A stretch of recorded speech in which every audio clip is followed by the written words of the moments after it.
Good morning बच्चों। मैं उमा शंकर यादव, खेरवाड़ी हिंदी शाला, बांद्रा पूर्व। बच्चों, आज हम परिवहन के नियम के बारे में पढ़ेंगे। नियम सबके लिए होते हैं, उसके बारे में। परिवहन सुचारू रूप से चले, इसके लिए कुछ नियम होते हैं और इसका पालन हम सभी लोग करते हैं। हाँ, तो परिसर भाग 1 का नियम सबके लिए पाठ हम पढ़ेंगे। देखो बच्चों, आप लोग रास्ते पे चलते, हेलो, आप लोग रास्ते पे चलते हो तो आपको देखो ये सिग्नल दिखाई देता चौराहे पे। चौराहे सिग्नल देखे हो आप लोग? Yes sir. इससे क्या होती है, गाड़ियां रुक, हाँ, ये 3 रंग का होता है, इससे गाड़ियां रुकती हैं। इससे क्या होता है, रोड क्रॉस करने में हमें आसानी होती है। नहीं तो गाड़ियां का स्पीड बहुत ज्यादा रहती है और उससे हमें दुर्घटना होने की संभावना रहती है। तो ये दुर्घटना के लिए ही ये चौराहे पे ये सिग्नल लगा रहता है। अभी यहाँ पे देखिए, ये 2 बच्चे हैं, बालक अपने रोड पे ही चले जा रहे हैं, लेकिन इन लोग से क्या है, ये पाठशाला तो जा रहे हैं लेकिन बीचों बीच रोड से देखो दोनों बच्चे जा रहे हैं। एक पैदल जा रहा है तो दूसरा साइकिल से। बीचों बीच रोड से अगर जाओगे तो पीछे से गाड़ी आएगी, उससे दुर्घटना होने की संभावना है। तो इसके लिए पैदल चलने वालों के लिए फुटपाथ बना रहता है। सड़क के दोनों किनारों फुटपाथ होता है और हमें वो फुटपाथ पे से पैदल चल रहे हैं तो चलना चाहिए। साइकिल चला रहे हैं तो सड़क के बीचों बीच भाग से नहीं चलाना चाहिए। हम साइकिल हमें कभी भी बाईं तरफ से ही चलानी चाहिए।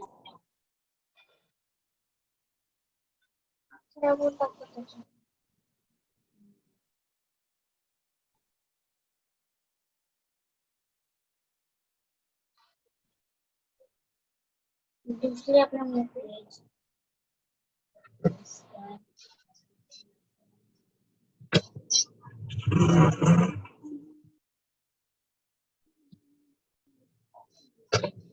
भाई कॉफी है।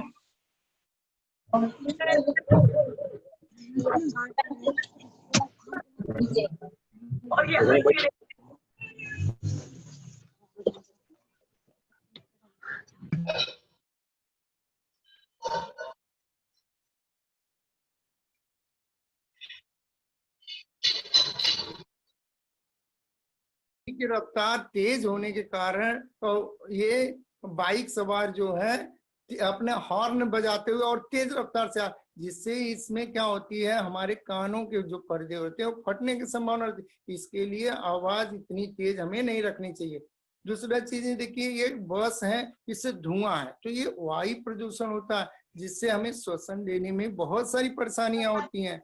श्वसन न लेने के कारण हमें दम घुटने लगता है। तो इसके लिए एक सर्टिफिकेट दिया जाता है, उसको पीयूसी कहते हैं। गाड़ी के इंजन चेक करने के लिए पीयूसी दिया जाता है, जिससे उसका इंजन सही है कि नहीं ये देखा जाता है।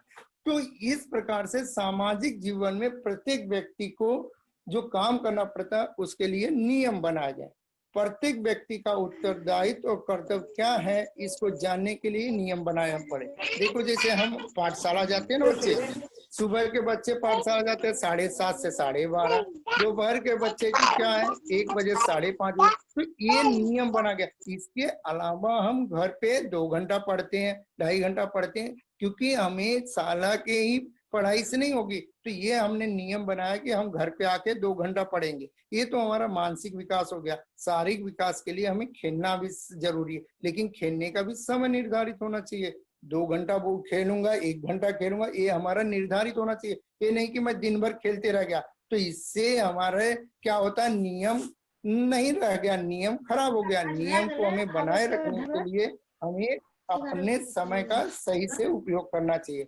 तो प्रत्येक व्यक्ति का उत्तरदायित्व और कर्तव्य क्या है, इसके जानने के लिए ही नियम बनाना पड़ता है। देखिए, यहाँ पे मैंने बताया आपको कि और नियम बनाने से क्या होता है कि जो हमारा व्यवहार है उसमें अनुशासन का निर्माण होता है।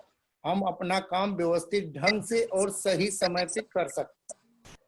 दूसरा चीज है, नियम बनाने से वो कार्य करने में अधिक क्षमता आती है और कुशलता हो जाती है। कोई कार्य हम सफलता पूर्वक कर लेते हैं, अगर नियम बन गया है तो उसके लिए हम वो कार्य को बहुत व्यवस्थित ढंग से कर सकते हैं। अब नियम किसके लिए होता है बेटा? नियम सबके लिए होता है। नियम ये सबके लिए है। ये सभी के लिए समान रूप से लागू होता है। इसके आगे न कोई छोटा होता है न कोई बड़ा होता है।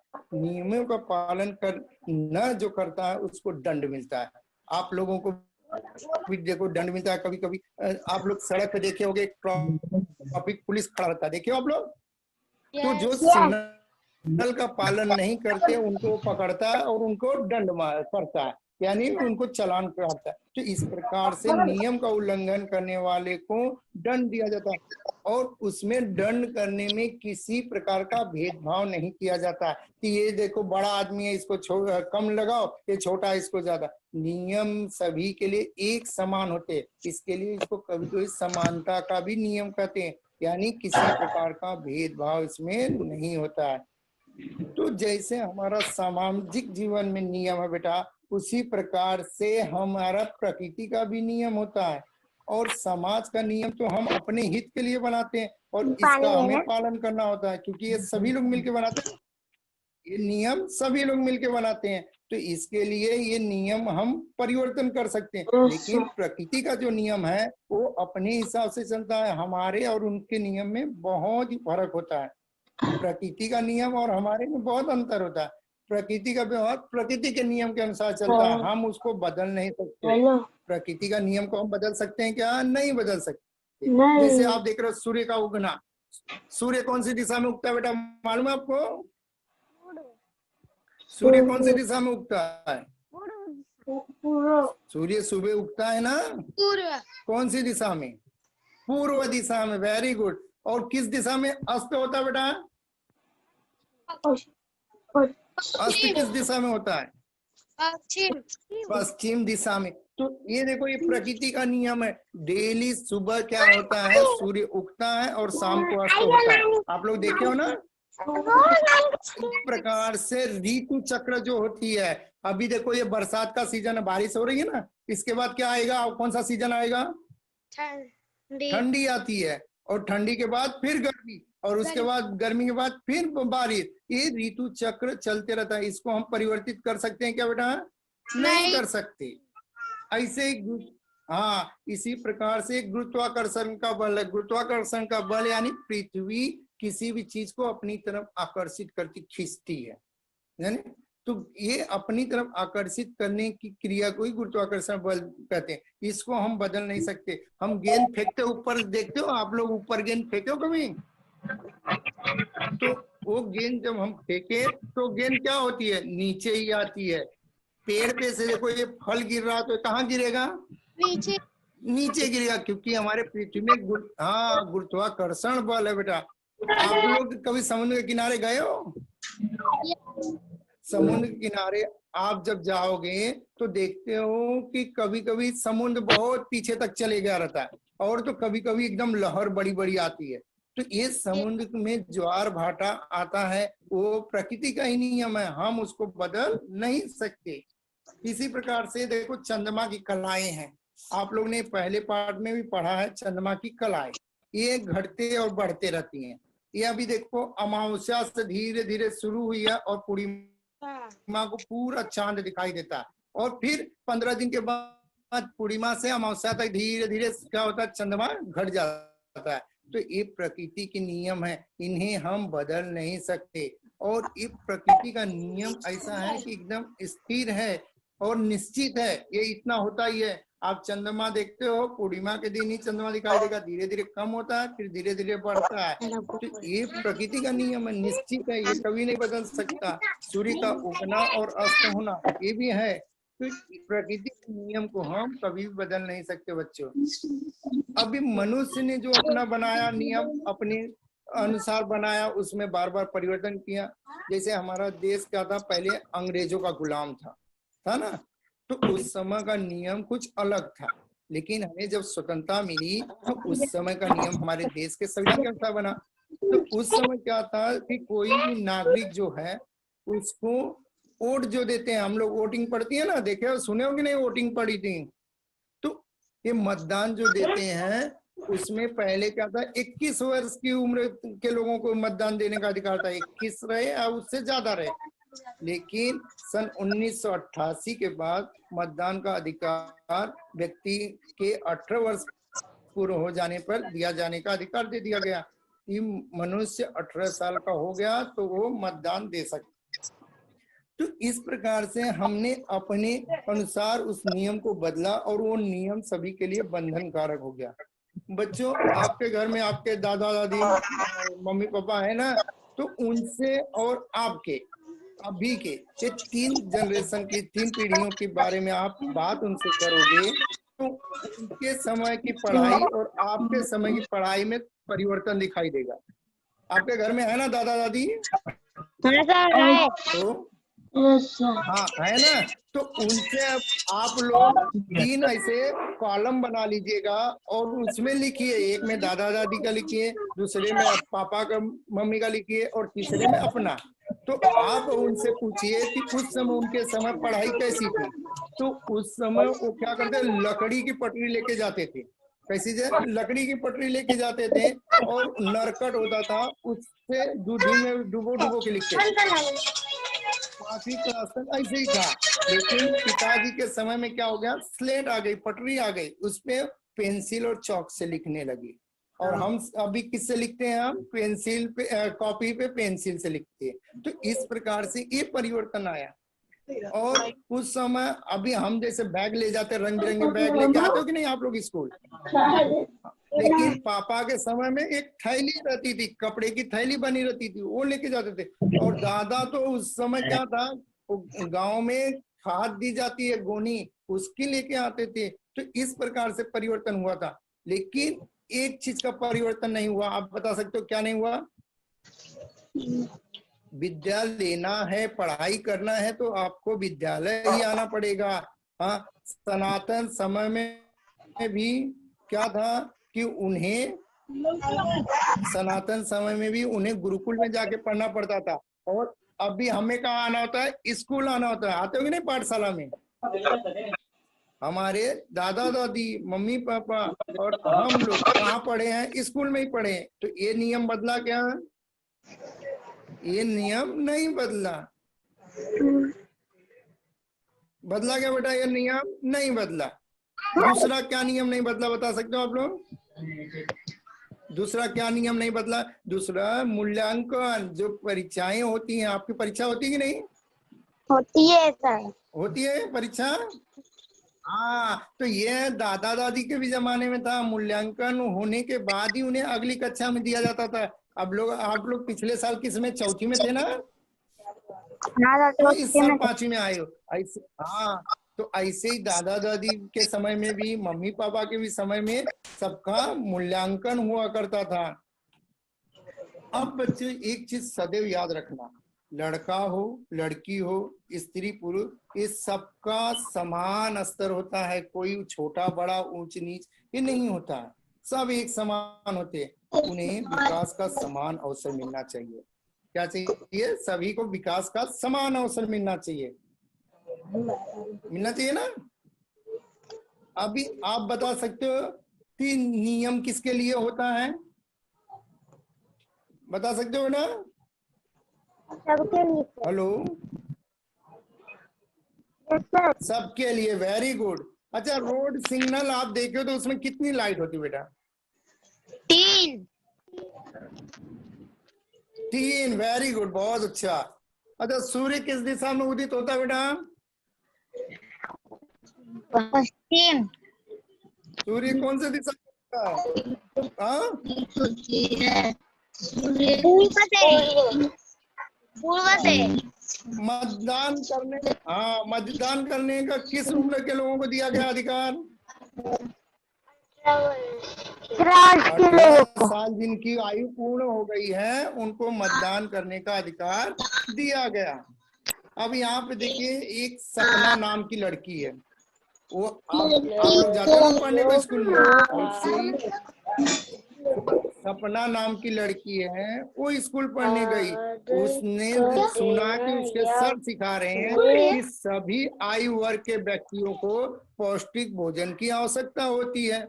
सपना ने ये तो सुना था, लेकिन वो घर पे आती है तो वो देखती है कि उसको ऐसा लग रहा है कि लड़कियों को पोषण आहार की आवश्यकता कम होती है लड़कों की अपेक्षा। ये भेदभाव उसके घर में किया जाता है, उसके घर में उसके भाई को पौष्टिक भोजन ज्यादा दिया जाता है, उसे कम दिया जाता है। तो इस प्रकार से लड़का और लड़की में भेदभाव हमें नहीं करना चाहिए, ये अनुचित है। लड़कियों को भी उतने ही आहार की आवश्यकता होती है जितना कि लड़कों को। उन्हें भी विद्यालय भेजना चाहिए, उन पे अन्याय इस प्रकार का नहीं करना चाहिए। ऐसा अन्याय करने से अन्य घटकों को भी हमें दिखाई देता है, लेकिन ये ऐसा नहीं होना चाहिए।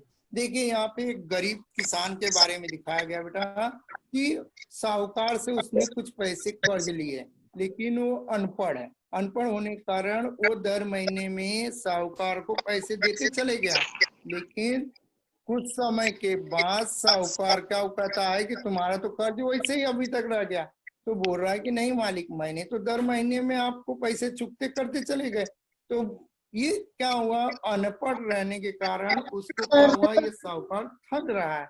इस प्रकार से इसका नियम बनाना बहुत जरूरी है कि जिस गरीब या अनपढ़ व्यक्ति ने उसे दर महीने में दिया तो उसे एक रसीद दी जाए या पावती दी जाए, भाई तूने इतने पैसे दिए ये देख। तो उससे क्या होता है, उसके पास एक पुरावा हो जाता है और वो उसे दिखा सकता है।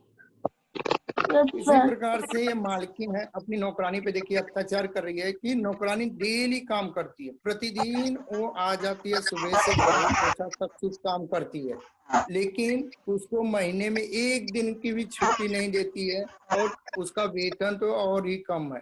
तो इसके लिए भी ये नियम बनना चाहिए कि भाई प्रत्येक काम का एक ठहराविक दाम होना चाहिए, एक फिक्स प्राइस होनी चाहिए कि इतना कपड़े बर्तन का इतना, झाड़ू पोछा का इतना लेंगे। तो इस प्रकार से, और जैसे हमें रविवार को छुट्टी रहती है ना आपके स्कूल में, तो इसी प्रकार से इस नौकरानी को भी सप्ताह में एक दिन छुट्टी देनी चाहिए। अगर वो नौकरानी को इस प्रकार से हर काम का नियम बन गया तो उसको कठिनाई नहीं होगी और मालिकों का अत्याचार इस प्रकार से रुकेगा। तो किसी भी प्रकार का अन्याय न हो, इसके लिए हमें क्या करना पड़ता है, नियम बनाने पड़ते हैं बेटा। किसी भी प्रकार का अन्याय किसी के पास ऊपर न होने पाए, इसके लिए क्या करना पड़ता है, हमें नियम बनाना पड़ता है। अभी यहाँ पे देखिए, लड़के लड़कियों के लिए निःशुल्क शिक्षा दी जानी चाहिए। अगर 6 साल से 14 साल के बच्चे हैं तो हमारे संविधान में ऐसा लिखा गया कि उन्हें निःशुल्क शिक्षा दी जानी चाहिए। किसी भी वो बच्चे हो, गरीब के हो, अमीर के हो, कैसे भी हो, उन्हें निःशुल्क शिक्षा प्राथमिक लेवल पे देनी चाहिए। ऐसे ही हम कहीं पे जाते हो, देखते हो सार्वजनिक स्थान पे ध्वनि, तो क्या होता है, किसी का बर्थडे रहा या कोई पार्टी रही, अभी देखे ना गणपति चल रही थी, तो इसमें भी सब लोग जोर जोर से स्पीकर लगा, वो स्पीकर हमें समय से रात को 10 बजे सरकार ने नियम बनाया कि रात के 10 बजे इसे बंद कर देना ही चाहिए। यहाँ पे नदी में कूड़ा करकट फेंकने पे भी प्रतिबंध लगा दिया गया बेटा। क्यों? क्योंकि नदी का ही पानी हमें पीने के लिए आता है। अगर इसमें बिष्ठा धोए या कपड़े धोए, दूसरा देखो जानवरों को धो रहे हैं, तो इस प्रकार से क्या होता है कि अन्य कूड़े कचरे से नदी में गंदगी फैलती है और नदी का पानी हम पीने के लिए उपयोग में लाते हैं, तो उसमें तमाम प्रकार के कीटाणु पैदा हो जाएंगे। वो कीटाणु हमारे स्वास्थ्य के लिए बहुत ही हानिकारक हैं और इसके लिए हमें वो इस पे प्रतिबंध लगाना बहुत ही जरूरी है। इसी प्रकार से पारिवारिक हिंसा में महिलाओं को संरक्षण मिलना चाहिए। अब यहाँ पे देखिए, खुले में खाद्य पदार्थ बेच रहा है। खाद्य पदार्थ क्या होता है, इस पे मक्खियां, खुला रहेगा तो मक्खियां आके बैठेंगी, मक्खियों के बैठने से उसके पैर में मक्खियों के जो भी कीटाणु लगे रहेंगे वो उस खाद्य पदार्थ पे चिपक जाएंगे। खाद्य पदार्थ पे चिपक जाने के कारण अगर वो खाद्य पदार्थ हम खाते हैं तो हमारे शरीर के अंदर जाएगा और विविध प्रकार की बीमारियां हो सकती हैं। इसके लिए इस पे भी प्रतिबंध लगाना चाहिए। तो सब चीजों के लिए ऐसे छोटी छोटी नियम है जिन्हें हमें बनाना पड़ता है। यहाँ पे देखिए, एक बच्चा यहाँ भट्टी में काम कर रहा है तो दूसरा वहाँ पे छोटी चाय बेच, तो ये बाल मजदूरी क्या है? इन्हें जब हमारे संविधान में नियम बनाया गया कि 6 से 14 साल के बच्चों को मजदूरी नहीं कराना है, तब भी ये बच्चों से मजदूरी की जा रही है। तो इस प्रकार से इस पे भी प्रतिबंध लगाना बहुत ही जरूरी है। वृक्ष कटाई, एक पेड़ बच्चों बन हेलो हेलो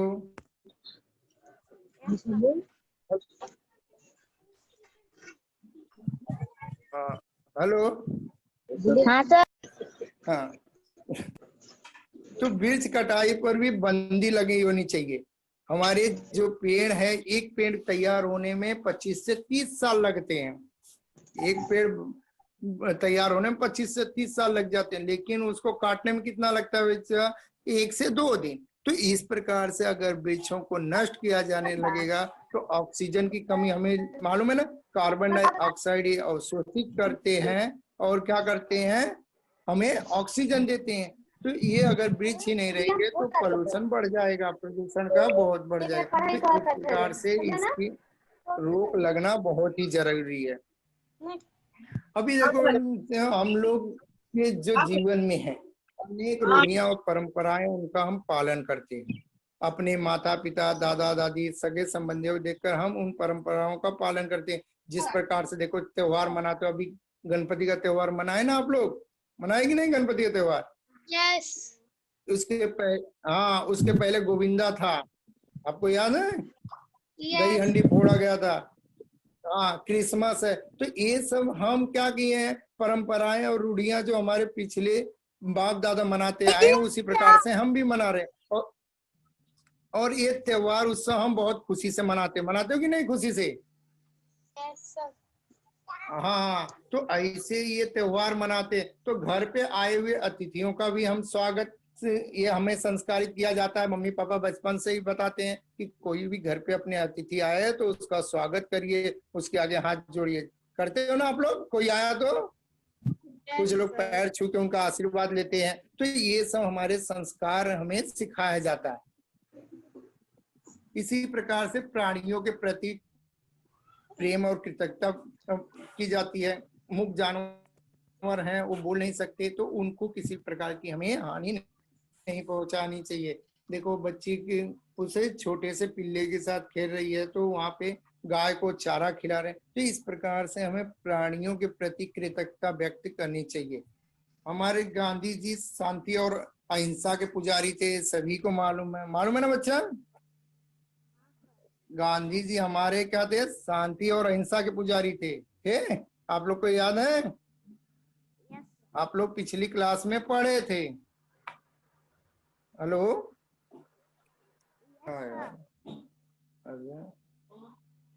हेलो, तो शांति और अहिंसा जैसे मूल्य प्राचीन काल से हमारे सामाजिक जीवन में रहे हैं। ये हम लोग इसको बहुत ही बखूबी रूप से निभा सकते हैं। ऐसा होने पर भी कुछ रूढ़ियां और परंपराएं अनुचित हैं, जो हमारे लिए अच्छी नहीं है, वे हमारे समाज के लिए लाभप्रद नहीं है। जैसे देखो, जाति भेद के कारण समाज में ऊंच नीच का खाई निर्माण हो गई है, इससे विषमता बढ़ गई है। अस्पृश्यता और अमानवीय अन्याय का प्रथा थी हमारे में, तो छूआछूत नहीं होनी चाहिए, इसको छूना नहीं चाहिए।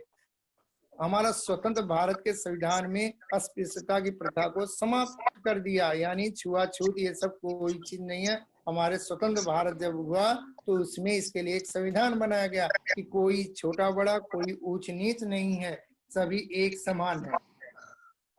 यहाँ पे देखिए, इसके लिए बहुत सारी रूढ़ी और अंधश्रद्धा था। जैसे सांप को दूध पिलाना, सांप दूध नहीं पीता, लेकिन ये सब जादू टोना करना, तोते द्वारा किसी की कुंडली बताना, ये सब हमारी अंधश्रद्धा और ढोंग के परिणाम थे। झाड़ फूक टोना करना, आग पे चलना, या भूत प्रेत की बातें करना, तो ये सब चीजें हमारी कुरीतियां जो थी वो बहुत ही पहले से, और इसे हमारे सबसे पहले महाराष्ट्र में कानून बना के इसको बंदी लाया गया। महाराष्ट्र ऐसा राज्य था कि इसमें सभी प्रकार के जितनी कुरीतियां थे उस पर प्रतिबंध लगाया गया। यहाँ पे देखिए बच्चे, पहले क्या होता था कि जिसके आदमी खत्म हो जाते थे, उसी के साथ उसकी औरत को वहां पे जला दिया जाता था, इसको सती प्रथा कहते थे। तो ये भी इस पे बंदी लाई गई। और पहले क्या होता था, छोटे बच्चों को ही शादी बचपन में कर दी जाती थी, इस पे भी प्रतिबंध लगाया गया कि ये सब पुरानी जो रीति रिवाज हैं इन पे बंदिश लाना बहुत ही जरूरी है। और ये इसके साथ ही हमारे में बाल विवाह जो प्रथा थी, इसको बंदिश, हमारे संविधान ने बंदिश ला दिया। अंधश्रद्धा और अनिष्टकारी रूढ़ियां थी, देखिए यहाँ पे झाड़ फूक बाबा जी कर रहे हैं। तो ये सब चीजें जो है प्रतिबंध लगाया गया, और इन्हीं के कारण हमारा समाज थोड़ा जागरूक हुआ। विवाह में दहेज लेने की प्रथा थी, आज उसके लिए भी कानून बना के प्रतिबंध लगा दिया गया। तो कुछ अच्छी हमारी रूढ़ियां और परंपराएं थी, तो कुछ बहुत ही खराब थी। और इसकी उपेक्षा से क्या होता था कि सभी लोग शिक्षित नहीं हो पाते थे, और इन्हीं के कारण उनकी प्रगति नहीं हो पाती थी। अगर शिक्षित नहीं होंगे तो उनकी प्रगति नहीं हो पाएंगी, उन्हें कोई रोजगार नहीं मिलेगा। तो इससे अमीर और गरीब की खाड़ी बढ़ती चली गई। गरीबी और शिक्षा का अभाव हमारे सामाजिक जीवन में पहले से ही था बेटा। और ये सब बाधाएं दूर करने के लिए हमें सब लोग को एक साथ मिलकर आगे बढ़ना होगा। इसके लिए ही नियम बनाने पड़ते हैं कि किसी भी प्रकार का कोई भी जैसे अनिष्टकारी प्रथाएं हैं, अंधश्रद्धा है, झाड़ फूक है, दहेज लेना है, सती प्रथा, बाल विवाह, ये सब पे हमें बंदी से लाना बहुत जरूरी है। अभी बच्चा देखो, हम लोग ने एक नया नियम बनाया है, आप लोग को मालूम है, कोरोना महामारी फैली हुई है, आपको मालूम हाँ है? सर मालूम है। इस समय हम अपने घर पे हैं कोरोना महामारी के कारण। तो इसमें भी हमने अपने से ये नियम बनाए। क्यों नियम बनाए? क्योंकि ये हमारे हित में होता है। नियम हम अपने सुरक्षा के लिए, पालन के लिए ही बनाते हैं ना। और कोई, हाँ, हम लोग को वो अनुशासन लाता है। अभी देखिए यहाँ पे हम कहीं पे भी बाहर जाते हैं तो मुंह पे क्या करते हैं, मास्क लगा के जाते हैं, क्योंकि कोई अगर छींका तो हमारे ऊपर उसकी वो सब कीटाणु न आने पाए। दूसरा चीज है, कम से कम 5 से 6 फीट की दूरी बना के ही रखना चाहिए एक दूसरे से। हमें उनके पास में नहीं जाना चाहिए। अगर हम बाहर से कहीं से आए तो हमें क्या करना चाहिए, साबुन से अपने हाथ अच्छी तरह से धोना चाहिए, क्योंकि हमारे शरीर हाथों में या शरीर पे लगे हुए कीटाणु साबुन से धुल जाएंगे। और कम से कम 20 सेकंड तक इसको धोना चाहिए।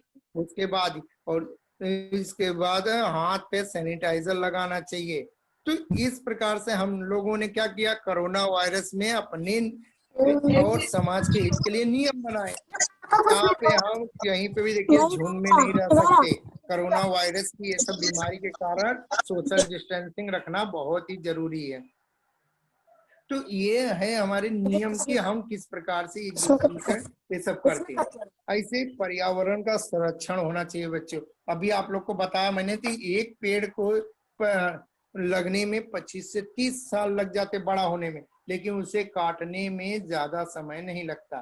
तो पर्यावरण का जैसे हम समाज में समता और न्याय के लिए कानून बनाते हैं, वैसे ही पर्यावरण के संरक्षण के लिए भी हमें कानून की आवश्यकता होती है। कानून सभी के लिए होना चाहिए, क्योंकि हम प्रकृति की बातों पे ही निर्भर होते हैं। हमें प्रकृति से ही बहुत सारी चीजें मिलती है। हमारी आवश्यकताओं की पूर्ति कहाँ से होती है? प्रकृति द्वारा ही होती है। हमारे बाद आने वाली पीढ़ियों को भी प्रकृति से प्राकृतिक संसाधन मिले, इसके लिए ही हमें इसके लिए नियम बनाने पड़ते हैं। अभी क्या होता है, प्राकृतिक संसाधनों का वर्गीकरण 2 प्रकार से किया जाता है, जैविक और अजैविक। जैविक संसाधन वे संसाधन होते हैं जो गैर जीवित चीजें, जैसे पानी, वायु, भूमि, धातु। धातु में क्या होता है, लोहा, तांबा, सोना, चांदी, ये सब शामिल है। तो ये अजैविक चीजें हैं। जैविक चीजें वे हैं जब ये संसाधन जीवित प्राणियों, पौधों और जानवरों से उत्पन्न होती है। इस श्रेणी में जीवाश्म के ईंधन भी शामिल होते हैं। प्राकृतिक संसाधन ऐसी पूंजी है जो निवेश की वस्तु में बदलकर बुनियादी पूंजी प्रक्रियाओं में, जैसे हम लकड़ी को बेच के दूसरा कार्य कर लेते हैं, तो ऐसे ही मिट्टी, लकड़ी, तेल, खनिज, ये पदार्थ कम ज्यादा में हमें कहाँ से मिलता है? धरती से ही मिलता है बच्चों। तो इसके लिए हमें इसकी बचत करना चाहिए। गैस है, केरोसिन है और कोयला है, ये सब हमें कहाँ से मिल रहा है? प्रकृति द्वारा ही मिल रहा है। प्रकृति की, इसके लिए हमें ध्यान रखना चाहिए, पर्यावरण का संरक्षण करने के लिए हमें कानून बनाना बहुत ही जरूरी है। उसका भी नियम होना चाहिए कि हमें कम से कम अपने जीवन में 4 से 5 पेड़ लगाना ही चाहिए, क्योंकि ये एक पेड़ तैयार होने में 25 से 30 साल लग जाते हैं। इसी प्रकार से हमारे बाबा साहेब आम्बेडकर जो थे, उन्होंने समता का और समाज को जागरूक करने के लिए बहुत सारे कानून बनाए। हाँ, जाति भेद, स्त्री पुरुष विषमता और स्त्री शिक्षा का अभाव से हमारे समाज की प्रमुख बाधाएं थी, उन्हें दूर करने के लिए इन्होंने और इनके साथ महात्मा ज्योतिबा फुले, राजश्री साहू महाराज, इन लोगों ने बहुत प्रयत्न किए। तो स्त्रियों की शिक्षा के लिए सावित्री बाई फुले और उनकी साथ में थी फातिमा शेख, उन्होंने बहुत बड़ा योगदान दिया था बच्चों। यानी तो थोड़ा से इनके लिए बारे में सुन लेंगे। बाबा साहब आम्बेडकर जो थे वो राजनीतिक और समाज सुधारक थे। उन्होंने दलित बौद्ध आंदोलन को प्रेरित किया था। अछूतों दलितों में सामाजिक भेदभाव के विरुद्ध अभियान चलाया था। दलित एवं दलित आदिवासियों को मंदिर में प्रवेश, पीने का पानी, छुआछूत, जाति पाति, ऊंच नीच जैसे सामाजिक कुरीतियों को मिटाने के लिए मनुस्मृति दहन, महान सत्याग्रह जैसे आंदोलन भी चलाए थे। इसके बाद थे महात्मा ज्योतिबा फुले। ये महान समाज सुधारक थे बेटा। शूद्र लोगों की लड़कियों के लिए इन्होंने शाला खोली। शिक्षण दान का व्रत लेने के कारण पत्नी सावित्रीबाई फुले के साथ इन्हें अपना घर छोड़ना पड़ा था। भारत देश में लड़कियों के लिए प्रथम शाला भीड़ेवाड़ा और रास्ता पेठे में इन्होंने शुरू किया था। इनकी पत्नी थी सावित्रीबाई फुले। उन्हें भारत की प्रथम महिला शिक्षिका और समाज सुधारिका भी कहा जाता बेटा, सावित्रीबाई फुले को। ये भारत की प्रथम महिला शिक्षिका थी। इन्हें शुरू में तो बहुत सारे कष्टों का सामना करना पड़ा। ये अपने पति के साथ मिलकर स्त्री अधिकारों शिक्षा के क्षेत्र में उल्लेखनीय कार्य की। इन्होंने बालिकाओं के लिए 3 जनवरी सन 1848 में पुणे में विभिन्न जातियों की, अलग अलग जातियों की 9 छात्राओं के साथ महिलाओं के लिए विद्यालय की स्थापना की।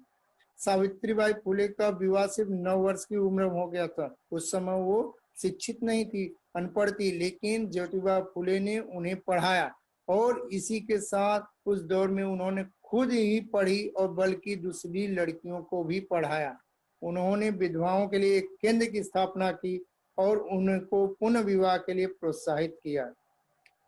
सावित्रीबाई फुले ने अछूतों के अधिकार के लिए बहुत सारे संघर्ष किए और पुणे में अपने पुत्र के साथ मिलकर एक अस्पताल खोला था बेटा। फातिमा शेख जो थी, ये इनको जब महात्मा फुले और सावित्रीबाई फुले के पिताजी ने उन्हें घर से निकाल दिया था, तो ये पूना में आ गए और वहां पे उस्मान भाई शेख की बहन फातिमा शेख ने अपने घर में इन्हें रहने के लिए निवास दिया था। दलितों, महिलाओं के उत्थान के लिए किए जाए कार्य में फातिमा शेख ने सावित्रीबाई फुले के साथ में बहुत सारे काम किए। वे आधुनिक भारत की पहली मुस्लिम महिला शिक्षिका थी। उन्होंने फुले के स्कूल में दलित बच्चों को शिक्षित करना शुरू किया। स्थानीय लोग उन्हें बहुत प्रकार से पढ़ाई करते थे, तमाम प्रकार परेशान करते थे, धमकी देते थे। इनके परिवार को अलग अलग प्रकार से निशाना बनाया जा रहा था, लेकिन इन लोग बिना विचलित हुए वो लगातार उसमें सावित्रीबाई फुले के साथ कंधे से कंधा मिला के काम किया। इस प्रकार से सामाजिक अपमान के कारण उन्हें किसी ने भी रोकने की बहुत सारी कोशिश की, लेकिन वे रुकी नहीं। उनके ऊपर पत्थर फेंके जाते थे, कभी कभी तो गाय का गोबर उन पे फेंका जाता था, लेकिन ये लोग रुके नहीं। इस प्रकार से इन्होंने बहुत सारे कार्य किए थे। हमारे देश के महर्षि केशव ढोंडे, इन्होंने बच्चों शिक्षा सभी का अधिकार है और उनको मिलना ही चाहिए। शिक्षा महिलाओं को तो मिलना ही चाहिए, क्योंकि इनका कहना था कि अगर महिला शिक्षित हो गई तो वो समाज अपने आप, उनका घर परिवार पूरा शिक्षित हो जाएगा। तो इस पे इनका बहुत जोर था। विधवाओं का पुनः विवाह हो, इसके लिए कर्वे जी ने अपने जीवन भर अविरत संघर्ष किया। वो 104 वर्ष की आयु तक इस सब कार्यों को करते रहे। इस प्रकार से हमारी स्त्री शिक्षा में बहुमूल्य सहयोग देने वाले ये महान सपुत्र थे। ओके,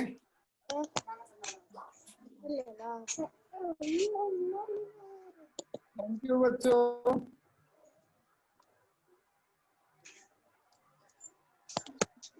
तो इस प्रकार से ये नियम सबके लिए था बच्चों। ये थोड़े से हमारे नेट प्रॉब्लम के कारण थोड़ी विलम्ब हुआ, उसके लिए सभी से क्षमा याचना करता हूँ।